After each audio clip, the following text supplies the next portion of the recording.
जंगी शाही मावा के खबर ॾींदा आलम मोहम्मद शफीक जोखियो जी रिपोर्ट मुताबिक़ जीएसएन महाज़ ठट्टो पारां सिविल अस्पताल ठट्टो समेत ठट्टे जे समूरनि सरकारी अस्पतालुनि जा इंतज़ाम नाअहल एनजीओ मर्फ़ खां फौरी वापसि वठण लाइ तहरीक हलाइण जो ऐलान।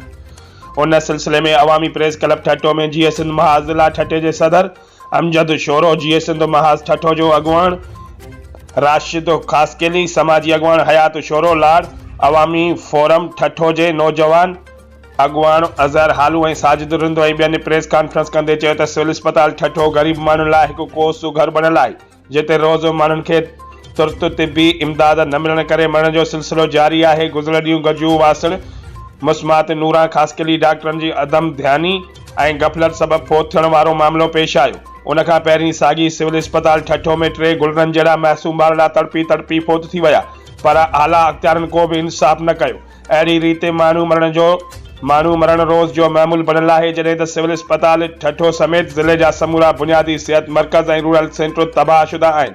उन्हनि अस्पतालनि में एम्बुलेंस गैरफ़ाल आहिनि। ठट्टे जे कंहिं बि सरकारी अस्पताल में मरीज़नि खे सरकारी दवाऊं न पयूं ॾिनियूं वञनि। सिविल अस्पताल में sugar test, malaria test, ultrasound ऐं एक्सरे कराइण जूं बि मरीज़नि खां फीस वसूल कई वञे थी। मरीज़नि खे दवाऊं प्राइवेट स्टोरनि तां ख़रीद करण लाइ मजबूर कयो वञे थो।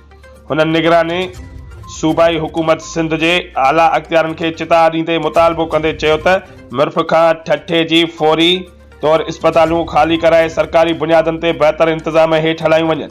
उन्हनि चयो त नाअहल मिर्फ़ जे ख़ात्मे ताईं ठट्टे जे सियासी, समाजी ऐं साञा वंदनि सां गॾु एहतजाजी तहरीक हलाई वेंदी। अॼु असांजो अवामी प्रेस क्लब जे अचण जो जेको बुनियादी मक़सदु आहे उहो ठट्टे ज़िले जे अंदरि हेल्थ जो जेको वॾो इशू हलंदड़ आहे। तव्हां ॾिसी सघो था त ठट्टे ज़िले जे अंदरि जॾहिं बि मर्फ़ पंहिंजा इंतिज़ाम संभालिया आहिनि उन ॾींहं खां वठी जेकी ठट्टे ज़िले जे माण्हू अंदरि जेके तव्हां ॾिसंदा जेकी वबा पैदा थी आहे, उन वबा ते का बि जेको हेल्थ उन ते कंट्रोल न करे सघी आहे।